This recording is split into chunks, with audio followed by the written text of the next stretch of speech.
না, না সেরকম নয়। অ্যাকচুয়ালি আমার বক্তব্য পুলিশ নিয়ে আসেও যেভাবে, ও প্রভাবিত করতে আসে, ও দেখাতে আসে। সেটাই হচ্ছে সমস্যা। পুরো ঠাকুরবাড়ি নাকাবন্দি করে। টিএমসি ক্যাডার দিয়ে মন্দির দখল করায়। যে বিষয়গুলো, এই বিষয়গুলো বড় মানে খারাপ বিষয়।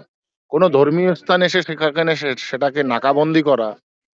কারণ আ আজকে যেকোনো জায়গায় যাক, যেকোনো ভারতবর্ষের যেকোনো তীর্থস্থানে যাক, এরকম নাকাবন্দি করে ও ঢুকতে পারবে সেখানে? উড়িষ্যায় যাক, ওকে ঢুকতেই দেবে না। তো কেন বা বা ঠাকুরবাড়িতে এভাবে ঢুকবে?